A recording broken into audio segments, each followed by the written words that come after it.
Hello and welcome to online study best plus. मैं हूं अमित शुक्ला।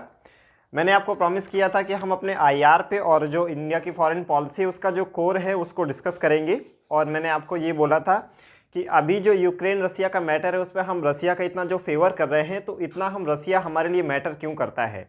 तो जो फॉरेन पॉलिसी होती है, जो आईआर होता है, वो किसी एक दिन के वजह से नहीं होता है, राइट। किसी एक दिन या एक साल की घटना नहीं होती, उसके पीछे का बहुत बड़ा इतिहास होता है। जब कोई कंट्री अपनी फॉरेन पॉलिसी को चार्ट करता है तो उसके पीछे कुछ उसके बेसिक प्रिंसिपल्स होते हैं जो उसके एक्सपीरियंस पे बेस्ड होते हैं, राइट।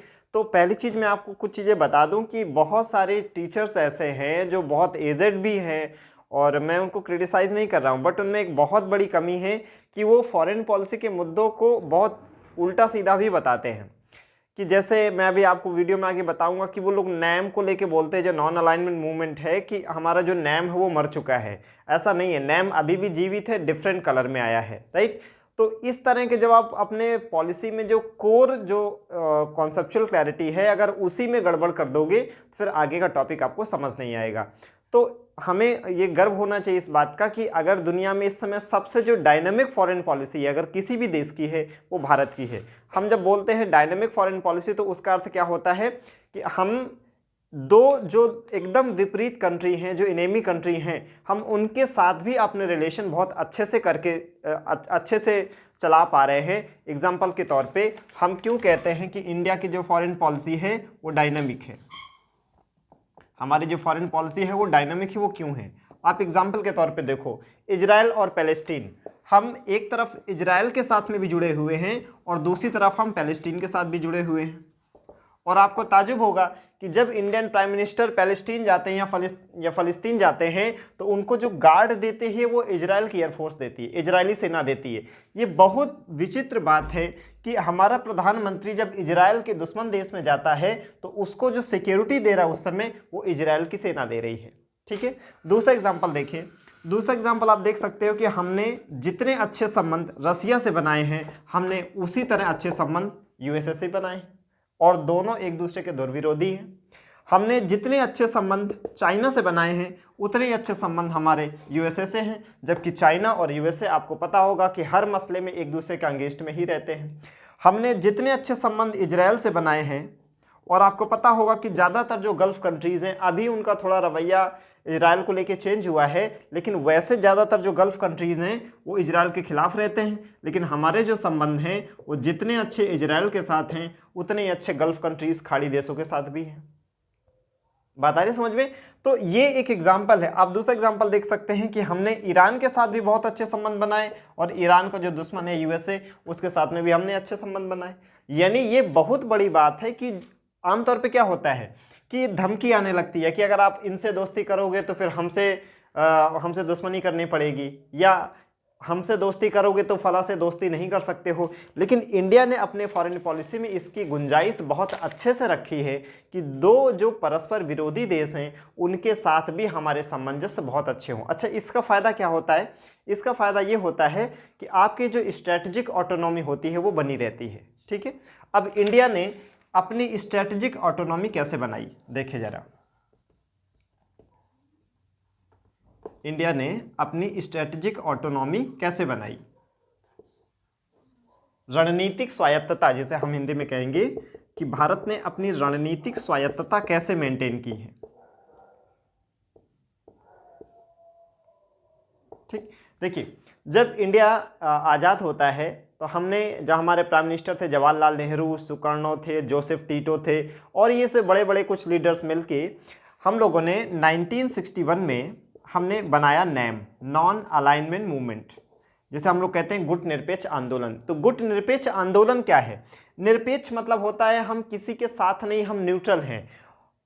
अलाइन मतलब साथ में होना, और मूवमेंट मतलब आंदोलन। हमने एक तरह का एक नया फॉर्मेट दिया, नया कॉन्सेप्ट दिया कि हम ना, तो उस समय दुनिया दो भागों में बढ़ चुकी थी। एक जो पावर था, बाइपोलर दुनिया थी, एक जिसमें पावर था यूएसएसआर, और जो दूसरा पावर था यूएसए था। अब हुआ क्या, ये जो यूएसएसआर है ये कहीं ना कहीं सोशलिस्टिक मॉडल को अप्रोच करता है, सोशलिस्टिक मॉडल है, और जो यूएसए का मॉडल है दैट इज़ कैपिटलिस्टिक मॉडल, यानी ये हमारा समाजवादी है, समाजवादी अर्थव्यवस्था, और ये आपका है पूंजीवादी अर्थव्यवस्था।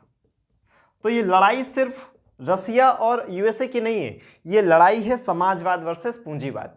ठीक है ना, कि समाजवाद कहता है कि जितने भी रिसोर्सेज हैं या फैक्टर ऑफ प्रोडक्शन है उस पे जो कंट्रोल रहेगा वो सरकार का रहेगा, और जो कैपिटलिस्टिक मॉडल कहता है कि जो फैक्टर्स ऑफ इकोनॉमी हैं, जो उत्पादन के साधन हैं, उस पे कंट्रोल प्राइवेट सेक्टर का रहेगा। सरकार यहाँ पे केवल एक रेगुलेटर का काम करेगी, या लेसेस फेयर वाला कॉन्सेप्ट जो एडम स्मिथ का है वो हम ध्यान रख सकते हैं, राइट।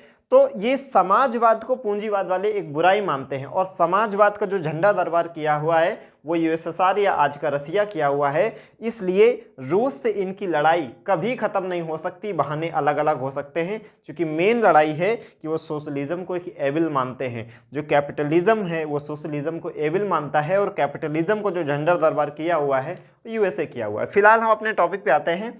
इंडिया ने अपनी स्ट्रेटेजिक ऑटोनॉमी कैसे बनाई, कि हम एक अभी हाल फिलहाल में आज़ाद हुए मुल्क थे, तो हमें पैसे की ज़रूरत थी, हमें लोगों के सहयोग की आवश्यकता थी।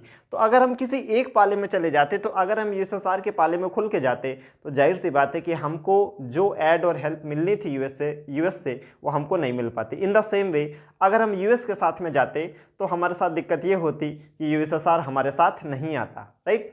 और कल को अगर आप यूएस के साथ खुल के चले जाएं और ये बात यूएस जान जाए कि आपका और कोई साथी नहीं है, तो फिर वो आपको एक्सप्लॉइट करना भी शुरू कर देगा। इसलिए ज़रूरी है कि जब कोई कंट्री डेवलप कर रहा हो तो उसको किसी गुट में शामिल होने के बजाय दोनों गुट से फ़ायदा लेना चाहिए। तो हमने क्या किया, हमने नैम के थ्रू क्या किया, हमने एक तरफ यूएसए से भी फ़ायदा लिया और हमने दूसरी तरफ रसिया से भी फ़ायदा लिया। क्यों? हम एक हाल फिलहाल आज़ाद हुए मुल्क थे, हमें बहुत ज़्यादा सहयोग की आवश्यकता थी। किसी एक गुट में शामिल होना हमारे लिए बहुत खतरा पैदा कर सकता था। वो खतरा केवल हमारे इकोनॉमिक पॉइंट ऑफ व्यू से ही नहीं होता, हमारी सुरक्षा के दृष्टिकोण से भी होता। आपको ध्यान में रखना है कि जब भारत आज़ाद होता है, राइट, खैर उस पर हम अभी आ जाएंगे। तो पहला हमने क्या देखा कि हमने नैम किस लिए बनाया था, कि हम एक डेवलपिंग कंट्री थे, उस समय तो अंडर डेवलप्ड कंट्री थे, और हमें चूंकि डेवलप करना है तो हमें पैसे की ज़रूरत है, हमें मशीन की ज़रूरत है, हमें फॉरेन करेंसी की ज़रूरत है, हर तरह की अगर आपको ज़रूरत चाहिए तो किसी गुट में शामिल होने के बजाय न्यूट्रल बने रहो। दैट वाज नैम, ठीक। तो क्या नैम आज जीवित नहीं रहा? नैम आज भी जीवित है। आपको किसी गुट में नहीं शामिल होना, उसके दो तरीके हो सकते हैं। न्यूट्रल रहने के दो तरीके हैं। देखिए, अगर आप न्यूट्रल रहना चाहें तो उसके दो तरीके हैं। कैसे न्यूट्रल रह सकते हैं? एक न्यूट्रल रहने का तरीका है हम किसी के साथ नहीं है, हम किसी के साथ नहीं है, एक न्यूट्रल रहने का तरीका ये है। और दूसरा है हम सभी के साथ हैं। तो जब आप सभी के साथ होते हैं तब भी आप न्यूट्रल बने रहते हैं, लेकिन ये न्यूट्रल रहने का बहुत एक्टिव तरीका है। जब आप बोलते हैं कि हम सभी के साथ हैं तो ये आप न्यूट्रल अभी भी बने हुए हैं, लेकिन ये एक्टिव तरीका है।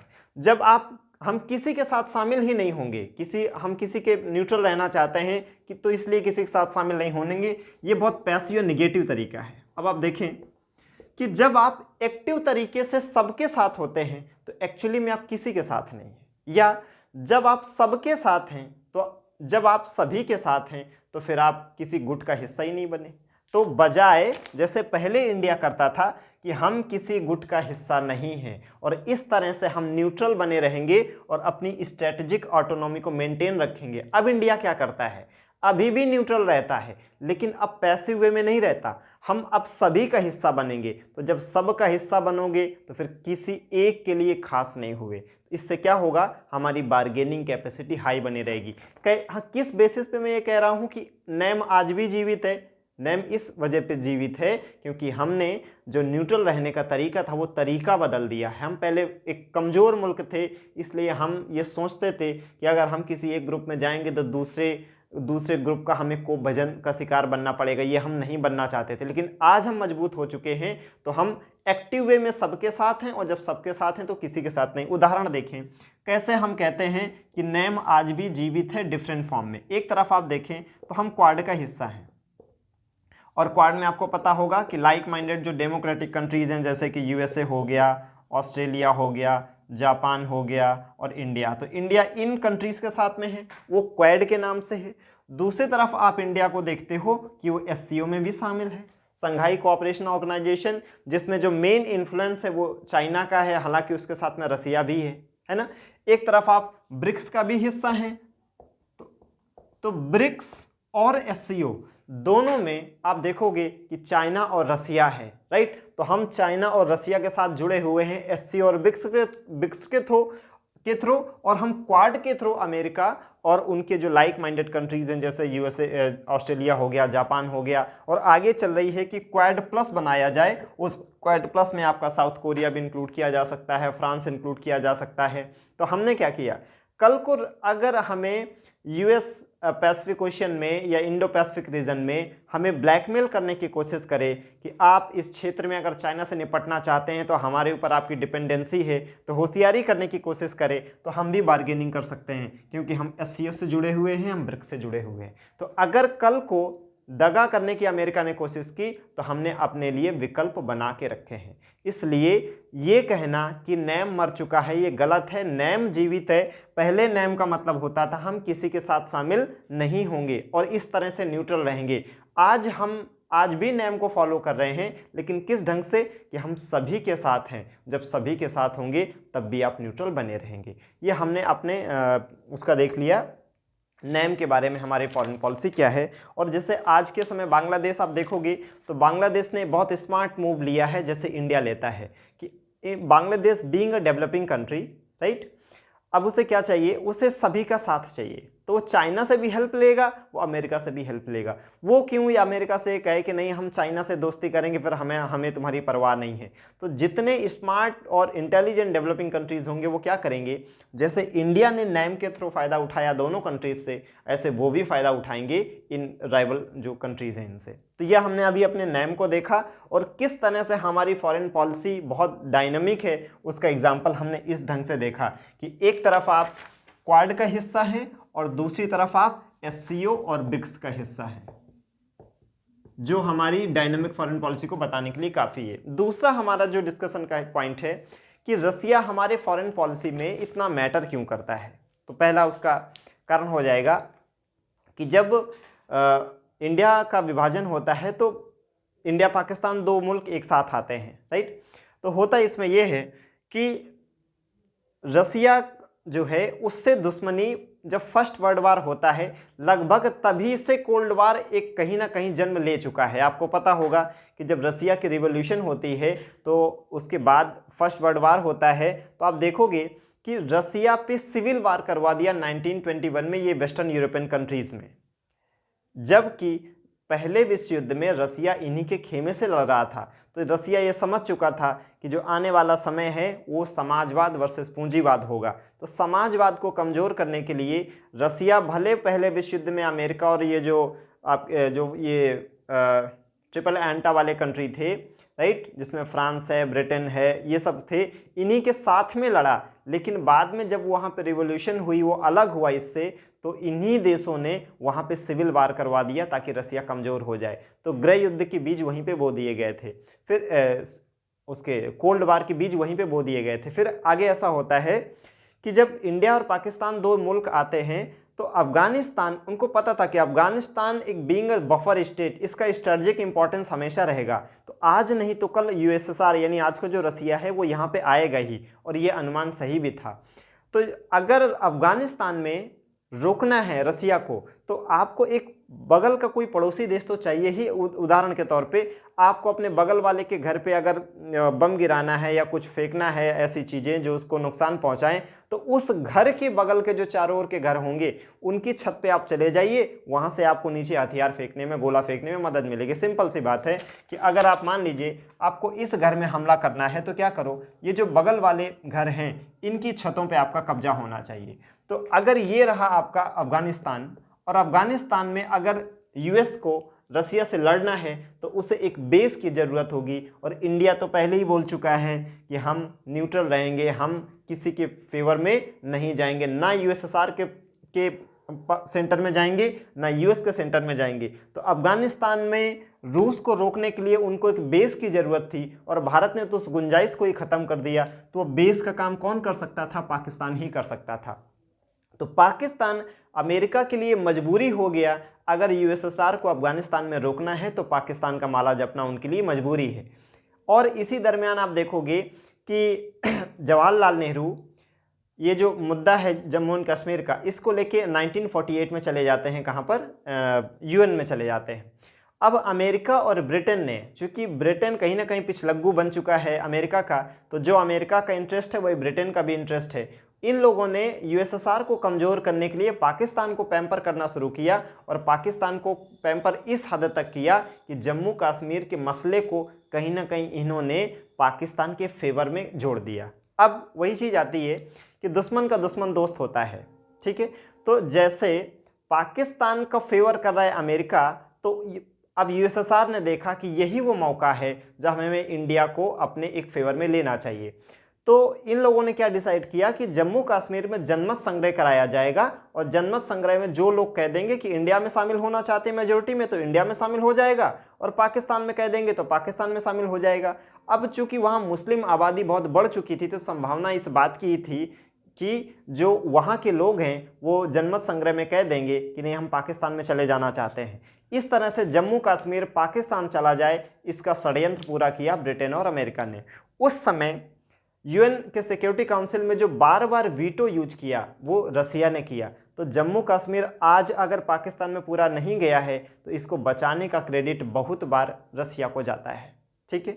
फिर आप देखोगे कि 1971 का जो वार होता है, इसमें जब पाकिस्तान का फेवर करने के लिए यूएस ने लिटरली अपनी नेवी रवाना कर दी हम पे अटैक के लिए, तो रसिया ने हमारा इस हद तक सपोर्ट किया कि वो अमेरिका से लड़ने को तैयार हो गया कि भारत पे अगर आप अटैक करेंगे तो आपको हम पे अटैक करना पड़ेगा। तो हमें ये नहीं भूलना चाहिए कि एक दो बार नहीं, रसिया ने या उस समय के यूएसएसआर ने हमारे लिए बहुत बार वीटो किया है, और तब जाके कहीं ये जम्मू कश्मीर का जो मसला है वो मतलब यूनिलैटरली पाकिस्तान की तरफ नहीं जा पाया। तो ये हमें नहीं भूलना चाहिए कि हर उस वक्त पे जब हमको यूएन सिक्योरिटी काउंसिल में एक वीटो की ज़रूरत थी, वो इन 5 जो परमानेंट सिक्योरिटी काउंसिल के मेंबर इनमें से किसी ने नहीं दिया, उन 5 में से एक ने ही दिया, दैट वाज यूएसएसआर यानी कि रसिया। तो रसिया हमारा एक ट्रस्टेड फ्रेंड है। तो आपको भले आप नए नए दोस्त बनाइए, और जो मजबूत हो जाए उनके साथ जुड़ने में कोई संकोच नहीं करना चाहिए, लेकिन कुछ दोस्त आपके ऐसे होने चाहिए जो कभी भी आपको ज़रूरत पड़े तो बिना कोई एक्सक्यूज़ दिए आपके साथ आ जाएं। और फिर वो दोस्त जो आप आजमाए हुए हों कि हर हमारे गाढ़े वक्त पे हमारे साथ खड़े रहे हैं, ऐसे दोस्त को खोना एक तरह से बेवकूफ़ती होगी। तो अब आप ये बात समझ गए होंगे कि हमारे फॉरेन पॉलिसी में रसिया इतना मैटर क्यों करता है, क्योंकि रसिया एक ट्रस्टेड और रिलायबल फ्रेंड है, और ये जो ट्रस्ट है ये सिर्फ बातों से नहीं, हमारे अनुभव से आया है। रसिया ने हमारे साथ ऐसा बहुत बार किया है, ठीक है। अब आते हैं कि ये जो रसिया यूक्रेन का विवाद चल रहा है, इसमें इंडिया के जो इंटरेस्ट हैं वो कहाँ कहाँ पे प्रभावित होंगे। पहली चीज़ तो ये है कि अगर रसिया जो गैस और तेल की सप्लाई, ऑयल की सप्लाई करता है, अगर वो सप्लाई रुकती है तो कहीं ना कहीं हम जो ये डिपेंडेंसी है वो गल्फ़ कंट्रीज़ के ऊपर बढ़ जाएगी। और आपको इकोनॉमिक्स का एक सिंपल सा नियम पता होगा कि अगर सप्लाई कम हो जाए और डिमांड एज इट इज़ बनी रहे, तो अगर कंपैरेटिवली डिमांड ज़्यादा होगी तो उस चीज़ का प्राइस क्या हो जाता है, हाई हो जाता है। तो अगर रसिया से तेल सप्लाई और गैस की सप्लाई रुकती है, तो हमारा जो ऑयल पे पैसा जाता है, वो ऑयल हमारे लिए क्या हो जाएगा, बहुत महंगा हो जाएगा। अगर क्रूड ऑयल हमारे लिए महंगा होता है, गैस हमारे लिए महंगी होती है, तो वो जितने भी आइटम्स जो ट्रांसपोर्टेशन के थ्रू एक जगह से दूसरी जगह जाते हैं, वो हमें महंगाई के रूप में झेलने पड़ेंगे। तो जब कभी तेल महंगा होता है तो उसका मतलब सिर्फ ये नहीं होता है कि जिनके पास गाड़ी है उसकी कीमत उन्हें ही चुकानी है, जो भी कंज्यूमर है उसे इन्फ्लेशन के रूप में उसका इम्पैक्ट झेलना ही पड़ेगा। अब जो कंट्री रसिया से तेल और गैस खरीदते हैं, अगर ये सप्लाई वीक होती है तो वो भी कहीं ना कहीं जो ट्रैफिक है, कस्टमर है, वो गल्फ़ कंट्रीज़ की ओर शिफ्ट हो जाएगा। जब सप्लाई बढ़ नहीं रही है, कम हो जा रही है, डिमांड एज इट इज़ बनी हुई है, तो इसकी प्राइसेस बहुत ज़्यादा चले जाएंगी, और ये हमारे स्ट्रैटेजिक पॉइंट ऑफ व्यू से बहुत निगेटिव चीज़ हो जाएगी हमारे लिए। दूसरा, दूसरा हमारे लिए क्या इसमें मैटर करता है, पहले तो हमने देखा कि जो क्रूड ऑयल के प्राइसेस हैं वो बहुत ज़्यादा चले जाएंगे और हम अपने एनर्जी सिक्योरिटी की जो नीड्स हैं उसके लिए ज़्यादातर लगभग 87% हम लोग क्रूड ऑयल परचेज करते हैं। वो कहीं ना कहीं इससे हमारा जो फिजिकल डेफिसिट है, हमारा करंट अकाउंट डेफिसिट है, ये दोनों बढ़ जाएंगे और हमारी ये मैक्रो इकोनॉमिक जो कंडीशन है उसके लिए अच्छा नहीं होगा। पहला पॉइंट ऑफ व्यू। दूसरा पॉइंट ऑफ व्यू क्या है कि अगर इस युद्ध में रसिया कमज़ोर होता है, रसिया की इकोनॉमी को ब्रेक किया जाता है, तो भारत में वो मतलब क्षमता नहीं है कि रसिया को उबार सके इस पोजीशन से। तो ना चाहते हुए भी रसिया कहीं ना कहीं चाइना के इन्फ्लुएंस में आ जाएगा और चाइना के इन्फ्लुएंस में अगर रसिया आता है तो कल को हमारे जो स्ट्रेटजिक इंटरेस्ट हैं वो भी हमारे कहीं ना कहीं हमारे जो स्टेक वो जो हमारी कंडीशन है उसमें एक तरह का थ्रेट आ जाएगा कि जिस तरह से चाइना और जब इंडिया के बीच में जो अभी डोकलाम वाला इशू चल रहा था तो हमने वहाँ पे क्या देखा, वहाँ पे हमने ये देखा कि चाइना को ये पसंद नहीं था कि हमें S-400 की डिलीवरी करे। गलवान का जो मुद्दा चल रहा था, चाइना को ये पसंद नहीं था कि रसिया हमें S-400 की डिलीवरी करे, लेकिन उसके बावजूद रसिया ने किया। अब सोचिए कि अगर रसिया इतना कमज़ोर हो जाता है कि हर चीज़ के लिए चाइना पे निर्भर हो जाएगा, तो कल को अगर हमारा कोई मसला चाइना के साथ होता है तो रूस हमें न्यूट्रल रह के भी हमारा सपोर्ट नहीं कर पाएगा। इसलिए कमज़ोर रसिया चीन को मजबूत करेगा और कमज़ोर रसिया भारत को भी कमज़ोर करेगा और ये बढ़त चीन को हासिल होगी। ठीक है, तीसरा पॉइंट ऑफ व्यू हम देखते हैं। तीसरा पॉइंट ऑफ व्यू देखते हैं कि अगर जो रसिया के इकोनॉमी पे असर पड़ता है, उनके जो डिफेंस इक्विपमेंट्स बनाने वाली कंपनियां हैं उन पे सैंक्शन लगते हैं, तो इंडिया अपनी ज़रूरत का 60% लगभग जो हथियार है वो रूस से खरीदता है, तो फिर इंडिया को अपने हथियार उन दूसरे देशों से खरीदने पड़ेंगे। और हमें ये नहीं भूलना चाहिए कि 1947 में जब कारगिल का वार चल रहा था तो किस तरह से हमारे साथ दगा किया था यूएस ने। तो यूएस पे अगर आप अपनी डिपेंडेंसी बढ़ाते हैं चाह के या मजबूरी में, तो कहीं ना कहीं आप अपनी सिक्योरिटी को थ्रेट में डाल रहे हैं। ये ट्रस्ट करने लायक कंट्री नहीं है। रसिया से अगर हमारे हथियारों की सप्लाई रुकती है तो हमारी डिपेंडेंसी यूएस और दूसरे कंट्रीज़ पे बढ़ जाएगी जो कि रिलायबल नहीं है और हम इनको कभी भी इन पे 100% ट्रस्ट नहीं कर सकते। तो हमने तीसरा अपना पॉइंट क्या देखा कि इस युद्ध में रसिया का कमज़ोर होना हमारे डिफेंस प्रिपरेशन के लिए भी अच्छा नहीं होगा। चौथा, इस युद्ध में किसके इंटरेस्ट और हैं ये हमें समझना पड़ेगा कि जो अमेरिका की जो ऑयल लॉबी है और अमेरिका की जो वेपन्स लॉबी है, आपको पता होगा कि जो लॉकहीड मार्टिन और बोइंग ये दुनिया की सबसे बड़ी हथियार बनाने वाली कंपनियां हैं। अगर पूरे दुनिया में शांति हो जाएगी तो इनका हथियार खरीदेगा कौन? तो ये चाहते हैं कि ये टेंशन जितनी लंबी खींचेगी। देखिए बाइडन क्या कर रहा है, बाइडन बोल रहा है कि हम अपनी सेना अमेरिका में नहीं भेजेंगे लेकिन हथियार भेजेंगे। तो होगा क्या, हथियार फ्री में नहीं देंगे, हथियार की कीमत चुकाएगा यूक्रेन। और ये मैसेज केवल यूक्रेन के लिए नहीं है, जितने भी ये छोटे छोटे कंट्रीज़ हैं उनको ये थ्रेट दिखाया जाएगा कि देखो आज नहीं तो कल यूक्रेन के मसले में तो हम मदद कर रहे हैं, जब हम लोग चले जाएंगे तो आप पे ये रसिया हमला करेगा। तो बोलेंगे हमला तो करेगा, तो बोले हम क्या करें? तो बोले ऐसा है कि तो हमसे फाइटर प्लेन खरीद लो, हमसे तोपे खरीद लो, हमसे गोला खरीद लो, हमसे असलहे खरीद लो, हमसे राइफल खरीद लो, ये सब चीज़ें हमसे खरीद लो। तो वो कहीं ना कहीं इस सिचुएशन को एक मार्केट के रूप में देख रहे हैं कि जितना ये युद्ध लंबा खींचेगा इन छोटे छोटे देशों को डरा के अपने हथियार बेचना बहुत आसान हो जाएगा। ठीक है, तो आप क्या देख रहे हो कि कमज़ोर रसिया हर लिहाज से भारत के लिए बहुत नुकसानदेह होने वाला है। इसलिए हमें क्या ध्यान रखना है, हमें ये याद रखना है कि हमें अपनी स्ट्रेटजिक ऑटोनॉमी बनी रहे। स्ट्रेटजिक ऑटोनॉमी कब बनी रहेगी कि जब दो विपरीत विचारधारा वाले देश, ठीक, और दोनों मजबूत हों और दोनों से हम अच्छे संबंध बना के ले जाएं, वो हमारे लिए अच्छा होगा। ठीक, तो कमज़ोर रसिया चाइना को मजबूत करेगा और मजबूत चाइना भारत के अगेंस्ट में है। ठीक है, और दूसरा पॉइंट, कमज़ोर रसिया हमें निर्भर बना देगा ज़्यादा अमेरिका के ऊपर और अमेरिकी निर्भरता भारत के हितों के खिलाफ है। इसलिए हमारी फॉरेन पॉलिसी में रूस इतना मैटर करता है। आई होप आप चीज़ों को अच्छे ढंग से समझ पाए होंगे।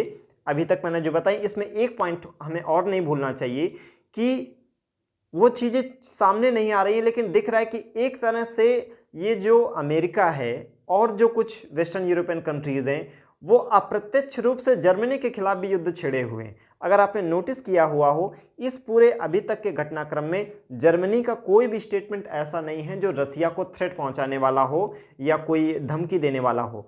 तो जो जर्मनी है वो अपने एनर्जी नीड्स के लिए बहुत ज़्यादा रिलाई करने लगा है रूस के साथ में, और उनके जो ट्रेड रिलेशन हैं जर्मनी और रसिया के लगातार बढ़ रहे हैं। जो नॉर्डिक, आपने वो गैस पाइपलाइन देखी होगी जो साइबेरिया से होते हुए और इधर जर्मनी को जोड़ेगी, तो अब ये अमेरिका ये नहीं चाहता है कि जर्मनी, जो कि एक बहुत मजबूत एलाई है आपका नाटो का, उसकी डिपेंडेंसी रसिया के साथ बढ़े, क्योंकि अगर डिपेंडेंसी बढ़ेगी तो इस रीजन में फिर क्या होगा कि रसिया का ट्रेड बढ़ेगा और रसिया और जर्मन का उभार हो जाएगा। तो जिस तरह से रूस के खिलाफ नफरत इन यूरोपीय देशों में भरी हुई है, तो भले ये सेकेंड वर्ल्ड वार के बाद यूरोपियन कंट्रीज़, खास करके जो वेस्टर्न यूरोपियन कंट्रीज़ हैं, वो एक हो गए हों, लेकिन जर्मनी के प्रति नफरत आपने देखा होगा फर्स्ट वर्ल्ड वार से लेके, वो जर्मनी के प्रति नफरत इन लोगों में हमेशा रहती है। तो एक तरह से ओपनली वार तो रसिया के खिलाफ है, लेकिन साइलेंट वार ये जर्मनी के खिलाफ भी है, राइट। तो हमें ये नहीं भूलना चाहिए कि इस युद्ध में सबके अपने अपने हित हैं,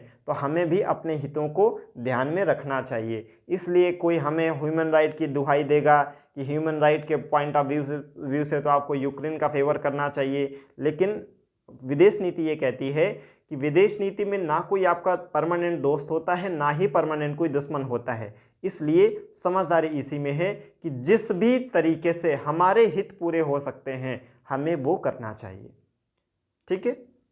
दूसरा, अब ये रसिया क्यों विरोध कर रहा है कि यूक्रेन नाटो का मेंबर नहीं बनना चाहिए, उसको आपको ये भी देखना पड़ेगा कि यूक्रेन अगर नाटो का मेंबर बन जाता है तो जो क्रीमिया का एनेक्सेशन कर चुका है रसिया, वो कहीं ना कहीं आके वो उस पर भी इंटरफेयर करेंगे। तो ये जो पूरा ब्लैक सी वाला रीजन है, इसको चोक कर सकते हैं कल को नाटो। और ब्लैक सी से आपको पता होगा कर्च स्ट्रेट है, कर्च जल संधि है, उससे आप जाते हैं कैस्पियन सी में, और फिर आगे आप आगे भी मूव कर जाएंगे। तो अगर यूक्रेन नाटो का मेंबर बनता है तो कल को क्रीमिया पे लेके भी विवाद होगा, और इस रीजन पे जो ब्लैक सी का रीजन है, यहाँ पे जो यूएस की नेवी है या उनके जो ट्रेड वाले शिप हैं, उनको ब्लॉक किया जा सकता है। और अगर वो छोटी सी बहुत नैरो स्ट्रेट है, कर्च स्ट्रेट, उसको अगर ब्लॉक कर दिया गया तो ब्लैक सी से होके मेडिटेरेनियन सी जाने का रास्ता ही खत्म हो जाएगा।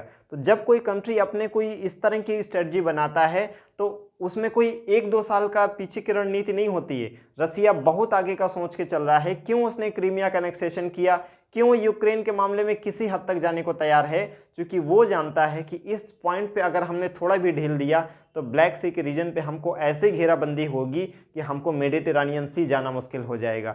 और जब आपको ब्लैक सी पे घेर दिया जाएगा तो आपकी जो ट्रेड अपॉर्चुनिटीज़ हैं ये वेस्टर्न यूरोपियन कंट्रीज़ के साथ, ये ट्रेड अपॉर्चुनिटीज़ भी खत्म हो जाएंगी, और ये यूएस कतई नहीं होने देना चाहता है। तो ये सारे पॉइंट ऑफ व्यू हैं। एक यूएस की ऑयल लॉबी, दूसरा यूएस की जो वेपन्स लॉबी है, तीसरा जर्मनी को कमज़ोर करने का जो नफ़रत है, उनके जर्मनी के प्रति नफ़रत वो घर किए हुए है, चौथा समाजवाद को वो आज भी एक बुराई मानते हैं। ये सारे वो फैक्टर्स हैं जो यूएस को यूएसएसआर यानी रसिया का दुश्मन बनाते हैं। इंडिया के लिए क्या ध्यान में रखना है, जितने जल्दी युद्ध खत्म हो, जितने जल्दी रूस रिवाइव हो, ये हमारे हित में ही है, क्योंकि कमज़ोर रूस चीन को मजबूत करेगा जो हमारा दुश्मन नंबर 1 है। सो आई होप इस टॉपिक को आपको समझने में एक सहूलियत हुई होगी। अगर ये आपको पसंद आया हो, लाइक करें, शेयर करें, सब्सक्राइब करें, बेल आइकन को प्रेस करें ताकि जब भी मैं कोई नया वीडियो बनाऊं आप तक पहुंचे। अगर हाँ, कुछ बच्चे ऐसे हैं जो मुझे फ़ोन करके बोले कि सर आप पब्लिक ऐड में ये वाला टॉपिक आप बता दीजिए, तो मेरी आपसे रिक्वेस्ट है कि जो भी बच्चे मुझसे पब्लिक ऐड पढ़े हैं, राइट, या पढ़ना चाहते हैं, वो आप सिंपली क्या करो कि इस वीडियो का जो कमेंट सेक्शन है वहाँ पे आप बता दो कि पब्लिक ऐड का कौन सा थिंकर, कौन सा टॉपिक आपको समझ नहीं आया। मैं कोशिश करूँगा कि आपको समझने में मदद करूँ। Thank you so much.